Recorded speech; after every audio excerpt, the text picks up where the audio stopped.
ये जलवायु जो क्लाइमेट वाला चैप्टर है इसका दूसरा भाग है। ठीक है, पहले भाग में हम उसमें पढ़ चुके हैं, दूसरी पहली वीडियो में। इसका दूसरा भाग है, इसके कुछ क्वेश्चन रह रहे थे तो उसको हम सॉल्व करते हैं यहाँ पर। ठीक है, तो देखो ये आपका जो तीसरा क्वेश्चन है, भारत के किस भाग में दैनिक तापमान अधिक होता है एवं क्यों। अब इसके कारण जानना है क्यों होता है। ठीक है, भारत के किस भाग में दैनिक तापमान अधिक होता है और क्यों होता है। ठीक है, और किसी में कम होता है, क्यों होता है। ठीक है, तो इसके बारे में पढ़ते हैं। तो नीचे लिखा हुआ है कि भारत के पर्वतीय भाग, पठारी भाग, कुछ मैदानी भाग में दैनिक तापमान अधिक होता है। ठीक है, जैसा आप देखते हैं अब राजस्थान में रेगिस्तान में चली जाइए तो वो क्या, दिन में ज़्यादा गर्मी पड़ती है, रात में थोड़ा मौसम कैसा हो जाता है, ठंडा हो जाता है। तो ये दैनिक तापमान, अब दैनिक तापमान देखते हैं कि साउथ में कम रहता है और यहाँ पर मैदानी भाग में बढ़ भी जाता है। ठीक है, तो किसी जगह पर 22 डिग्री होता है और किसी जगह पर आपका 45 डिग्री तक तापमान पहुँच जाता है। तो ये दैनिक तापमान में अंतर जो पाया जाता है वो क्या कारण है। ठीक है, तो इसके बाद अब देखो मैदान में भी बढ़ जाता है, कुछ पठारी भागों में भी हो जाता है और पर्वतीय भागों में तापमान डिफरेंट हो जाता है। पहला पॉइंट है इसका कि इस भाग से कर्क रेखा व्रत गुजरता है। मैंने बताया भारत के जो गुजरात से और आपके छत्तीसगढ़ राजस्थान होते हुए पूरा ये क्या गुजरता है, कर्क रेखा गुजरता है, जो मैदानी भाग भी है इसके अंदर। ठीक है, कुछ पठारी भाग भी है इसके अंदर समाहित होता है। ठीक है, अब देश का लगभग आधा भाग कर्क वृत्त के दक्षिण में स्थित है। आधा भाग तो कर्क वृत्त के दक्षिण में है। देखो ये इसके आधा भाग ये हुआ और आधा भाग ये हुआ। ठीक है, ये कर्क वृत्त के से आधा भाग ऊपर बढ़ जाता है, आधा भाग नीचे बढ़ जाता है भारत का। ठीक है, जो उष्णकटिबंधीय क्षेत्र है। ठीक है, उष्णकटिबंधीय क्षेत्र है, उष्णकटिबंधीय क्षेत्र होता है। दूसरा पॉइंट है, समुद्र से दूरी होने के कारण इस क्षेत्र का दैनिक तापमान भी अधिक बढ़ जाता है। समुद्र से दूरी होने के कारण भी क्या हो जाता है, तापमान बढ़ जाता है, जबकि रात में न्यूनतम स्तर पर होता है और दैनिक रात में क्या और दिन में तापमान बढ़ जाता है। ठीक है, तीसरा पॉइंट है, कर्क वृत्त के उत्तर में शेष भाग उष्णकटिबंध में आता है और वृत्त के आसपास दिन में तापमान अधिक रहता है। अब देखते हैं कर्क रेखा पर जब गर्मी पड़ती है तो बहुत ज़्यादा तापमान बढ़ जाता है। ठीक है, और उधर थोड़ा कम हो जाता है साउथ भाग में और इधर ज़्यादा हो जाता है, कम हो जाता है। तो ध्यान रखेंगे। तो इन कारणों के कारण तापमान पहला क्या है, कर्क वृत्त के होने के कारण रेखा के, समुद्र से दूरी होने के कारण जिसमें, और वृत्त का आधा भाग ऊपर की ओर आधा भाग नीचे होने के कारण इसमें दैनिक तापमान अंतर पाया जाता है। पांचवा क्वेश्चन है आपका,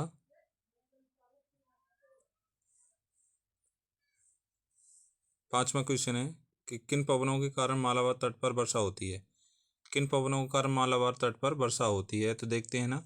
मालाबार तट कौन सा है, ये है आपका केरल वाला। ये केरल वाला क्या होता है, मालाबार तट। तो कौन सी पवनें आती हैं, तो यहाँ पर मैंने बताया था दक्षिणी पश्चिमी पवन है। ठीक है, ये पवनों के कारण क्या होता है, यहाँ पर मालाबार पर बरसात होती है। देखो इसका आंसर, मालाबार केरल के दक्षिण तटीय पूर्वी तटीय भाग है जहाँ दक्षिणी पश्चिमी मानसून पवनों का यहाँ भारी बारिश होती है। ठीक है, पांचवा क्वेश्चन है आपका,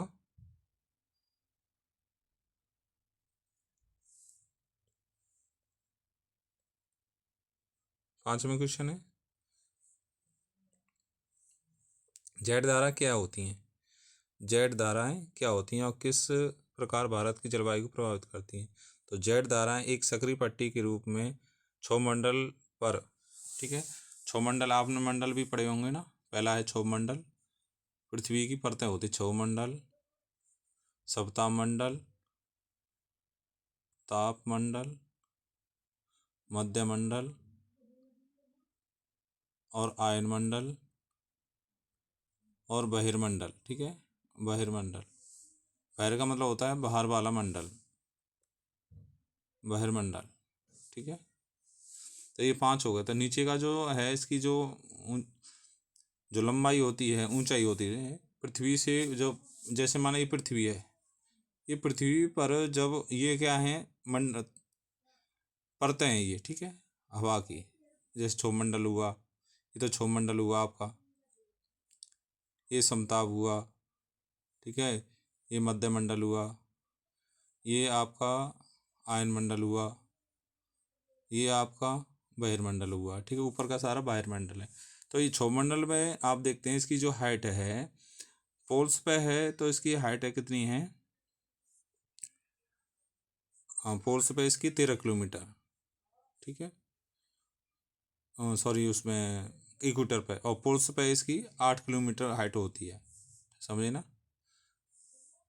पोल्स है ना, पोल्स मतलब ध्रुव है, ध्रुवों पर तो इसकी हाइट कितनी है, 8 किलोमीटर है, परंतु जो इक्वेटर है उस पर इसकी 8 किलोमीटर, 13 किलोमीटर है। इसमें आपके 12 किलोमीटर दे रखी है, तो कई जगहों पर इसमें 13 किलोमीटर होती है। तो 12 किलोमीटर ऊंचाई पर ये पवनें चलती हैं, ठीक है।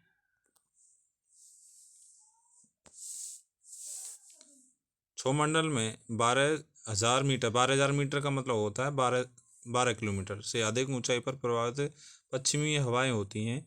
ये कितने डिग्री पर चलती हैं, 27 से 30 डिग्री उत्तर अक्षांश के बीच चलती हैं, ठीक है। जैसे ये है 0 डिग्री, तो इसके 27 से और 30 के बीच, ठीक है, 27 से 30 डिग्री के बीच में ये पछुआ पवनें चलती हैं, ठीक है।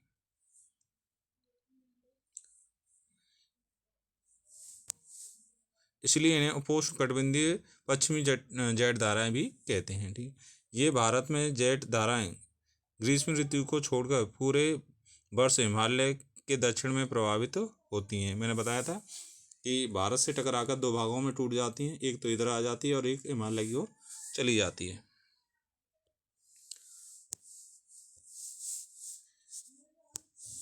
देखो, इसी पश्चिमी प्रवाह के कारण देश के उत्तर व पश्चिमी भाग में पश्चिमी चक्रवाती विक्षोभ आते हैं, ठीक है। इसके साथ क्या है, बहुत तेज हवाएं चलती हैं और बारिश भी होती है। ग्रीष्म ऋतुओं में, गर्मियों में सूर्य की आभासी गति के साथ ही उपोष्ण कटिबंधीय पश्चिमी जेट धाराएं हिमालय के उत्तर में हिमालय के उत्तर में चली जाती हैं, ठीक है। तो हिमालय के उत्तर में चली जाती हैं गर्मी के दिनों में, सर्दियों में चलती हैं, और जैसी गर्मी आती हैं तो ये उत्तर की ओर चली जाती हैं। नेक्स्ट है आपका चौथा, मानसून को परिभाषित कीजिए।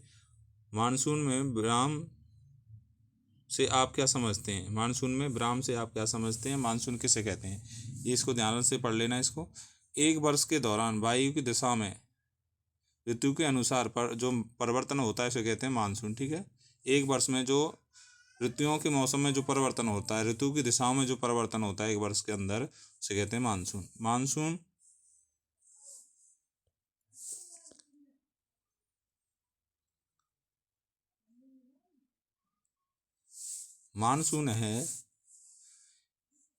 मानसून में विराम एक परिघटना है जिसमें मानसूनी वर्षा एक समय में कुछ दिनों तक ही होती है। विराम का मतलब होता है कुछ दिनों तक होती है, कुछ दिनों के बाद फिर नहीं होती है।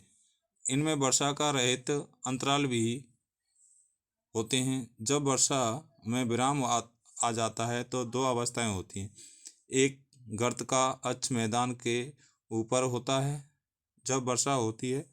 दूसरी, वर्षा रुक जाती है तब वह अक्ष हिमालय के समीप आ जाता है, ठीक है, चला जाता है। तब मैदान में समय शुष्क अवस्था रहती है और इससे ही मानसून विराम कहते हैं, ठीक है। इसमें क्या होता है कि मानसून विराम का मतलब होता है कि 2 अवस्थाएं हो जाती हैं, ठीक है। एक तो होती है हिमालय के गर्त के ऊपर की ओर हो जाना, तो वहाँ बारिश होती है, ठीक है। और जब दूर चला जाता है तो बारिश की अवस्था कुछ समय के लिए रुक जाती है, ठीक है। तो ये क्या कहलाएगी आपकी मानसूनी विराम कहलाएगा। ठीक है, मानसून को एक सूत्र बांधने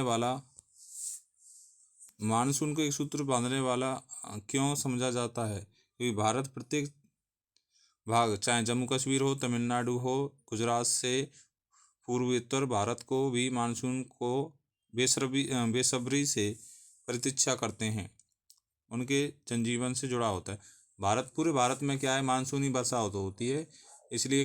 पर होती किसी जगह, जैसे केरल में होती है, जून में हो जाती है, फिर इधर आ जाती है, फिर इधर आ जाती है, फिर इधर आ जाती है, तो पूरे साल भर क्या है, बारिश चलती है मानसूनी बारिशों से। ठीक है, इसलिए भारत को एक सूत्र में बांधता है। पहला पॉइंट है इसका। दूसरा है,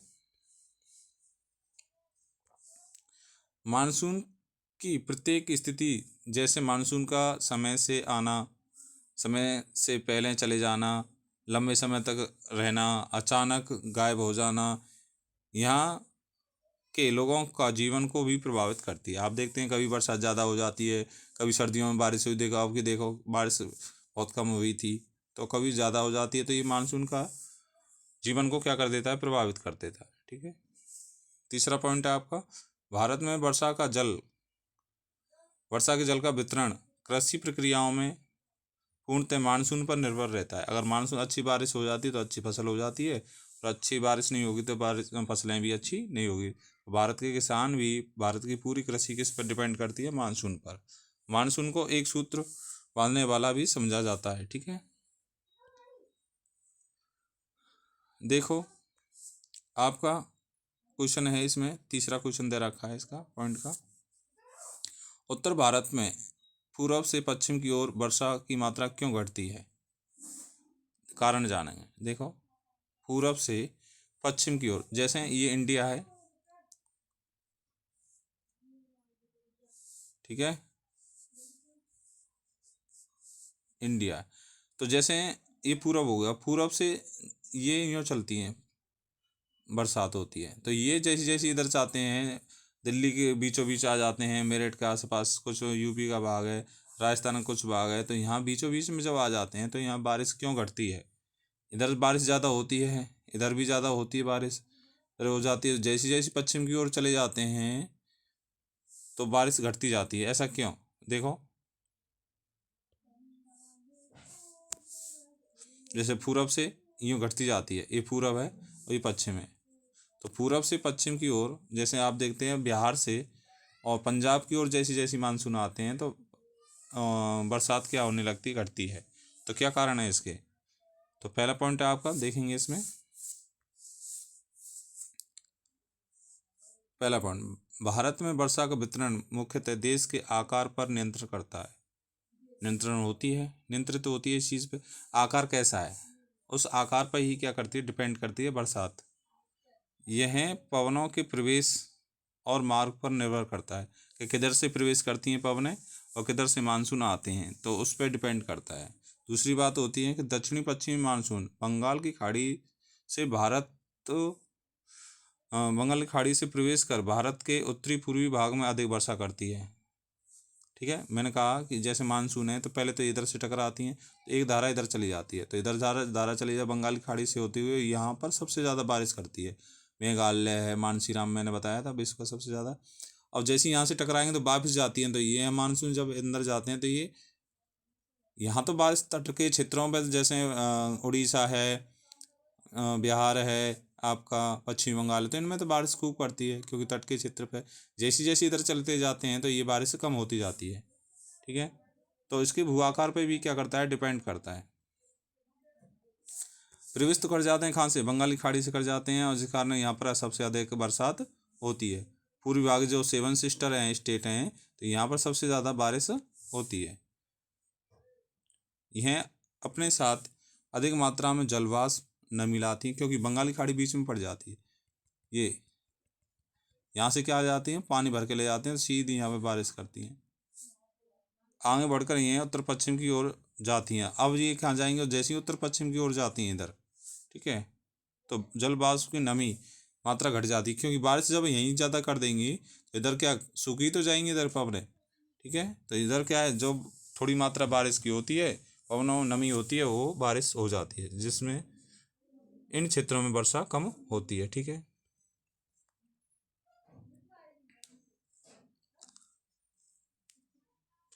इसका नेक्स्ट क्वेश्चन है,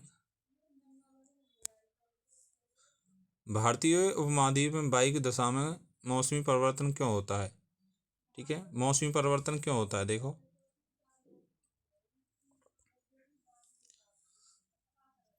विभिन्न मौसमों में वायु दाब पवन तंत्र भिन्न होता है। मैंने अब बताया था, गर्मियों में हमारे यहाँ इंडिया में तापमान ज़्यादा और वायु दाब कम होता है। शीत ऋतु में हिमालय के उत्तर में दाब उच्च दाब बनता है। जैसे ही सर्दी हो जाती है तो लद्दाख में क्या बन जाता है? वायु दाब ज़्यादा बन जाता है। ठीक है, इस क्षेत्र की ठंडी शुष्क हवाएं दक्षिण में निम्न दाब वाले महासागरीय क्षेत्रों के ऊपर बहती हैं। ठीक है, तो जब सर्दी होती है तो सर्दी की जो हवाएं होती हैं, जैसे लद्दाख में क्या बना सर्दियों में, यहाँ पर उच्च दाब बना, दाब ऊंचा बनेगा, और इधर क्या बनेगा? नीचा दाब बनेगा। ठीक है, तो उच्च दाब से निम्न दाब की ओर क्या करती हैं? हवाएं प्रवेश करती हैं। ठीक है, तो ये सूखी होती हैं, जब धरातल से आती हैं तो ये सूखी आती हैं। ठीक है, और जैसे बंगाल से जब आती हैं कुछ धाराएं, कुछ हवाएं, तो वो क्योंकि वो नमी ले लेती हैं बंगाल की खाड़ी से, तो यहाँ तमिलनाडु में क्या करती हैं? बारिश करती हैं। ठीक है, तो इस सर्दियों में जो उच्च दाब बनता है वो लद्दाख में बनता है। यहाँ से सूखी हवाएं कहाँ चलती हैं? यहाँ कुछ नमी युक्त जैसे इधर से आती हैं जो हवाएं, वो यहाँ से चली जाती हैं। ठीक है, तो उच्च दाब कहाँ पर बनता है? समुद्र में लद्दाख में बनता है, इसके कारण भी हवाएं चलती हैं। नेक्स्ट पॉइंट है इसका, ग्रीष्म ऋतु में आंतरिक एशिया उत्तरी पूर्वी भारत के ऊपर निम्न दाब क्षेत्र उत्पन्न होता है, जिसके कारण गर्मी के दिनों में वायु की दशा पूरी तरह से परिवर्तित हो जाती है। वायु दशा विपरीत हो जाएगी। गर्मी में क्या होगा? राजस्थान में उच्च ताप बनेगा, राजस्थान में उच्च ताप होगा, और उच्च दाब कहाँ पर होगा? समुद्र में, हिंद महासागर में क्या होगा? उच्च ताप होता है। तो उच्च दाब होगा यहाँ पर, उच्च दाब होगा। अगर उच्च दाब से जब निम्न दाब की ओर, क्योंकि ताप ज़्यादा तो यहाँ दाब कम हो, तो यहाँ की हवाएं इधर प्रवेश करती हैं। जैसी प्रवेश करती हैं तो ये क्या लेके जाती हैं? मानसूनी हवाएं लेकर जाती हैं। मानसूनी हवाएं ले जाके जाती हैं तो ये नमी युक्त होती हैं और यहाँ पर भारी बारिश करती हैं। तीसरा पॉइंट है, वर्षा ऋतु में दक्षिण में हिंद महासागर के उच्च दाब वाले क्षेत्रों में बहते हुए वायु भारतीय उपमहाद्वीप में निम्न दाब की ओर बहने लगती हैं। दक्षिणी पश्चिमी मानसूनी पवनें कहा जाता है। यही कारण वायु की दशा में मौसमी परिवर्तन होते हैं। मैंने बताया था इस चीज़ का। ठीक है, एशिया में क्या बनेगा? गर्मियों में उच्च ताप बनता है, दाब कम बनता है। ठीक है, और सर्दियों में लद्दाख में और मध्य एशिया में क्या बनता है? उच्च दाब बनता है, और समुद्र में बनता है निम्न दाब बनता है। ठीक है, तो ये विपरीत है। ठीक है, सर्दियों में ध्यान रखेंगे, सर्दियों में भारत की ओर दाब अधिक बनेगा लद्दाख में, और समुद्र में क्या बनेगा? हिंद महासागर में समुद्र में बनेगा ताप अधिक होगा, तो वहाँ पर क्या है? दाब भी कम होगा, दाब कम होगा। यहाँ पर दाब अधिक होगा, यहाँ दाब कम होगा। ठीक है, तो उच्च दाब से निम्न दाब की ओर बहती है। भारत में अधिकतर वर्षा कुछ ही महीनों में होती है। अधिकतर जो होती है वो कुछ महीनों में होती है। कारण क्या है? देखो, भारत में वर्षा का मुख्य कारण है बहने वाली मानसूनी पवनें। मानसूनी पवनें होती हैं तो इनके कारण क्या होती है? बरसात होती है, हमने पढ़ा, जो वर्ष के कुछ महीनों जून से सितंबर तक बहती है। ठीक है, दूसरा पॉइंट है कि इन महीनों में भारत का स्थलीय भाग बहुत गर्म होता है। ठीक है, जून जुलाई के महीने में गर्म होता है भारत के।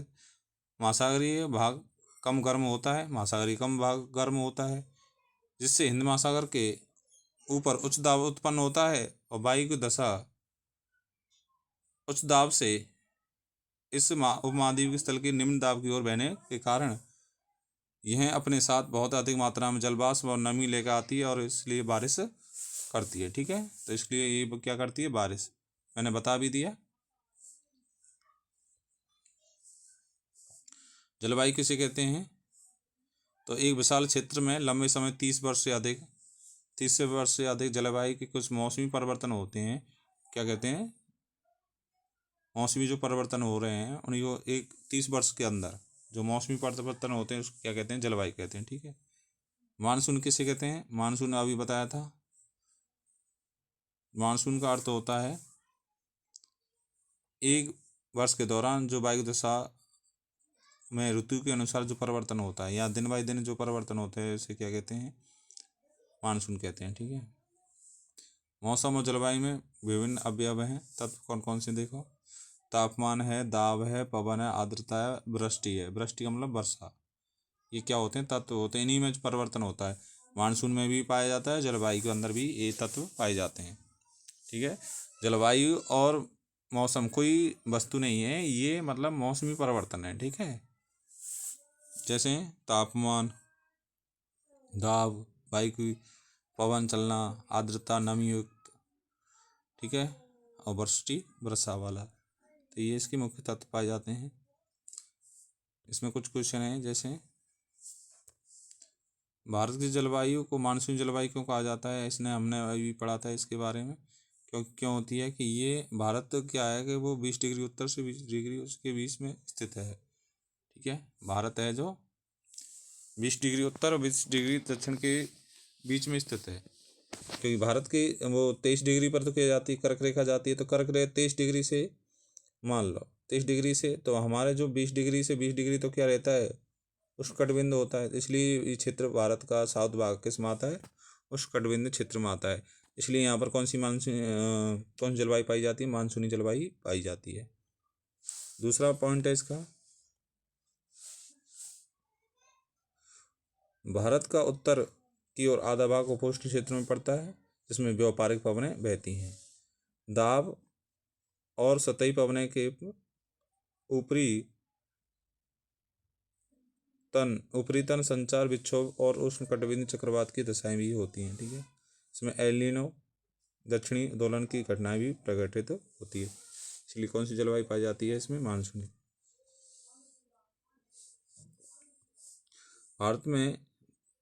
भारत के कौन से स्थान पर विश्व की सबसे अधिक वर्षा होती है?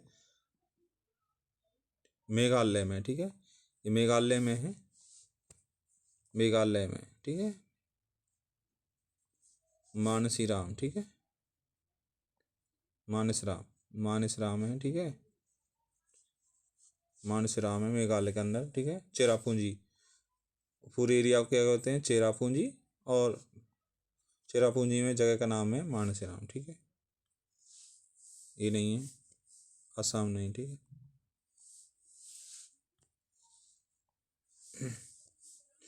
भारत की जलवायु को प्रभावित करने वाले कारक कौन कौन से हैं? तो अक्षांश, ऊंचाई और वायु दाब पवन तंत्र है, समुद्र से दूरी है, महासागरीय धाराएं हैं और उच्चावच। ठीक है। ये भी पाया जाता है। उच्चावच मतलब धरातल का ऊंचा नीचा होना। ठीक है। इससे जलवायु को परिवर्तन अवयव होते हैं। ठीक है, जो प्रभावित करते हैं। भारत की जलवायु से संबंधित मौसमी अवस्थाएं किन वायुमंडलीय अवस्थाओं से संचालित होती है? ठीक है। तो क्या होती है वायुमंडल से? कौन कौन सी होती है? वायु दाब और धरातलीय पवनें। ठीक है। इनमें क्या होते हैं? मौसमी परिवर्तन होते हैं। ठीक है। वायु दाब कभी बढ़ जाता है, कभी घट जाता है। पवनें कभी आपने देखा है कभी स्थायी पवनें चलती हैं, कभी अस्थायी पवनें चलती हैं। ठीक है। जैसे लू है, लू एक पवन है, अस्थायी पवन है। कभी गर्मी में चलती है, सर्दी में बंद हो जाती है। तो इसमें भी वायु, ऊपरी वायु परिसंचरण। तो क्या होता है? गर्मी में देखते हैं तो हवा क्या हो जाती है? ताप पाकर हल्की हो जाती है, ऊपर की ओर क्या करती है? परिसंचरण करती है। ठीक है। इस तरीक़ा से पश्चिमी चक्रवाती विक्षोभ उष्णकटिबंधीय चक्रवात। ठीक है। पश्चिमी चक्रवात जैसे सर्दी होती है तो सर्दियों में क्या आते हैं? जेट धाराएं चलती हैं, तो इसके कारण क्या आती है? चक्रवात आते हैं। इसके कारण हमारे भारत में क्या है? बरसात होती है सर्दियों में। क्वारलिस बल क्या होता है? आवासीय बल को ही क्या कहते हैं? पृथ्वी घूर्णन के कारण पृथ्वी क्या करती है? रोटेशन करती है इस तरीक़ा से। ठीक है। रोटेशन करती है, तो पृथ्वी जब रोटेशन करेगी क्या करेगा? आवासीय बल लगेगा। ठीक है। इसी को कहते हैं हम क्वारलिस बल। जेट धाराएं कितने डिग्री पर चलती हैं? 27 से 30 डिग्री अक्षांश के। ठीक है। जेट धाराओं के हमने बारे में बता दिया। ठीक है। ये 1200 मीटर की ऊंचाई पर प्रभावित होती हैं पवनें हैं। ये अत्यधिक ऊंचाई वाली पश्चिमी जेट पवनें हैं। ग्रीष्म ऋतु में ये 110 किलोमीटर प्रति घंटा के हिसाब से चलती हैं, ठीक है। और शीत ऋतु में 184 किलोमीटर प्रति घंटा के हिसाब से चलती हैं। ये अपोषण क्षेत्र में ऊपर चलती हैं। इसकी जो डिग्री है वो 27 से 30 डिग्री अक्षांश के बीच चलती हैं। ये पश्चिमी विक्षोभों को उत्पन्न करती हैं। ऐसे विक्षोभ भारत के उत्तरी और उत्तरी पश्चिमी भागों में बहती हैं और ये अपोष्ण कटिबंधीय जेट धाराएं भी कहते हैं, ठीक है। तो ये हमारे क्वेश्चन है। पश्चिमी चक्रवात विक्षोभ क्या होता है, अभी बताया था। सर्दी के महीने में उत्पन्न होने वाले पश्चिमी चक्रवाती विक्षोभ भूमध्य सागरीय क्षेत्रों में बहने वाले पश्चिमी प्रवाह के कारण होती हैं। ये पश्चिमी चक्रवाती विक्षोभ कहलाती हैं, ठीक है। मानसून का प्रवाह उष्णकटिबंधीय क्षेत्र में लगभग कितना डिग्री रहता है, तो मैंने बताया उष्णकटिबंधीय क्षेत्र कितना है हमारे भारत के अंदर। देखो 0 डिग्री से इधर 20 डिग्री ऊपर और 20 डिग्री नीचे। ये यहाँ पर क्या होता है, ये इन क्षेत्र को उष्णकटिबंधीय प्रवाह क्षेत्र कहते हैं, ठीक है। ITCZ क्या है, मैंने बताया था। यहाँ पर क्या होता है, टेम्परेचर जोन होता है, ठीक है। ये जो टेम्परेचर जोन है 20 डिग्री पर, ये टेम्परेचर जो रेखा है इसकी लाइन है 20 डिग्री ऊपर 20 डिग्री, ठीक है। ये क्षेत्र तो बीच का क्षेत्र तो क्या कहला उष्णकटिबंधीय क्षेत्र। जो लाइन है इसकी एक सीमा रेखा होती है निश्चित, इस लाइन को क्या कहते हैं हम, ITCZ कहते हैं, ठीक है। अंतः उष्णकटिबंधीय अभिसरण क्षेत्र कहते हैं, ठीक है। ये क्या हो जाती है, जैसी गर्मी आती है तो ये ऊपर की ओर खिसक जाती है, मैदान तक पहुंच जाती है, गंगा मैदान। एल नीनो क्या है, ठंडी धारा जो पेरियो के तट पर चलती है। जो गर्म धारा के विकास को एल नीनो कहते हैं, ठीक है। ठंडी पेरियो की धारा के स्थान में जो स्थायी तौर पर गर्म जलधारा के विकास को एल नीनो कहते हैं। मैंने बताया ला नीनो और एल नीनो। तो कभी कभी क्या हो जाती है, जैसे ये है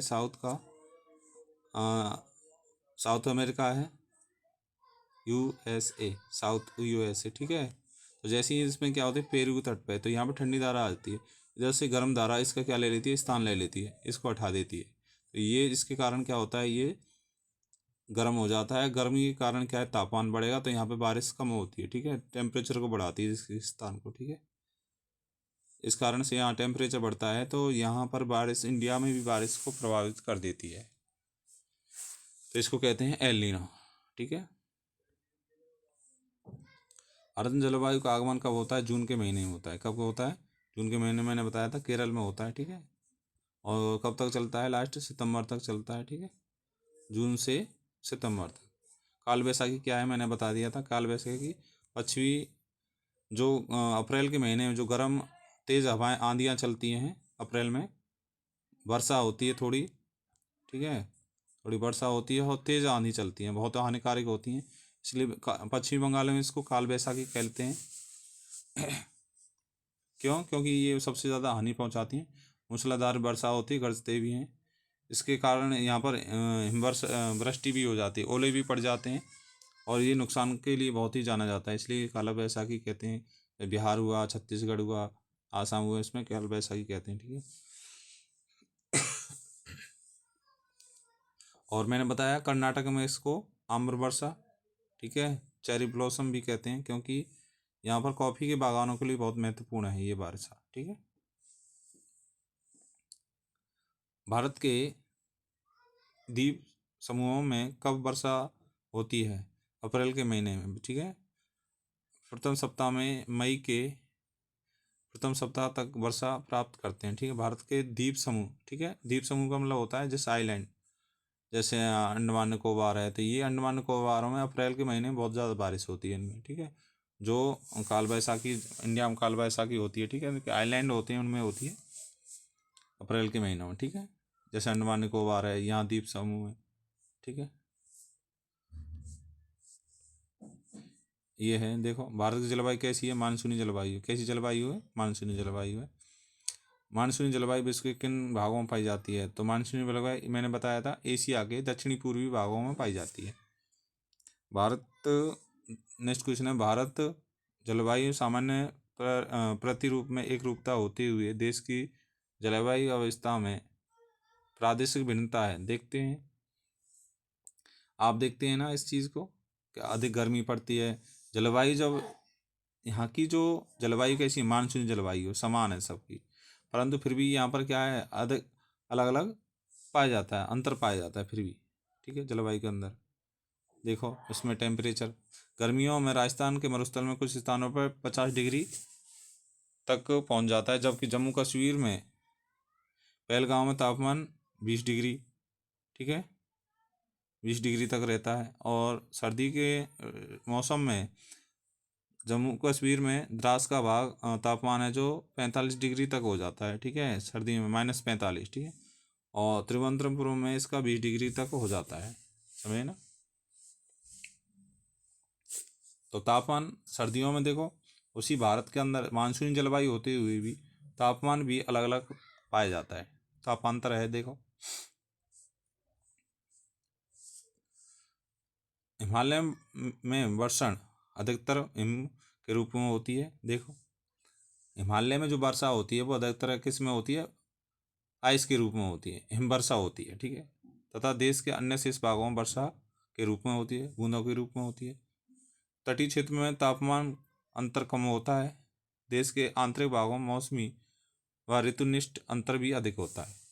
देखते हैं ना, जब समुद्र के तट पर होते हैं तो वहाँ पर तापमान देखते हैं कम और ज़्यादा होता है ना। और बीच में चले जाते हैं तो वहाँ तापमान डिफरेंट होता है, समुद्र किनारे कम पाया जाता है और मौसम जैसा होता है, कभी ठंडी हवा चलती है, कभी तापमान गर्म भी हो जाता है। यहाँ देखते हैं तो यहाँ का मौसम कभी ज़्यादा ठंडा भी होगा, ज़्यादा गर्म भी होगा, ठीक।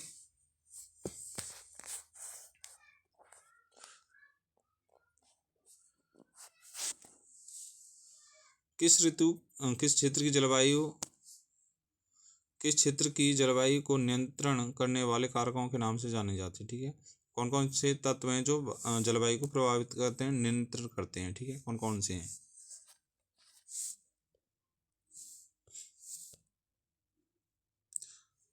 वही पॉइंट है, अक्षांश।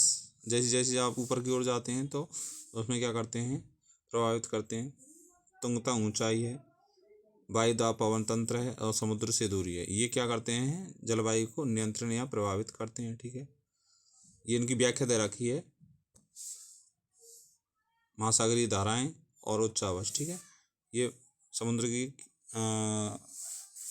समुद्री जो धाराएं हैं ये भी प्रभावित करती हैं। तो ये क्या है, जलवायु को प्रभावित करने वाले कारक हैं। महाद्वीपीय अवस्था से आप क्या समझते हैं। समुद्र का जलवायु पर समकारी प्रभाव पड़ता है, समुद्र का पड़ता ही है।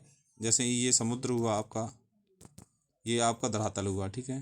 तो आप देखते हैं दिन तापमान होता है, इसमें देखो जल समीर, दो प्रकार के समीर चलते हैं, जल समीर और थल समीर। एक होता है थल समीर, ठीक है।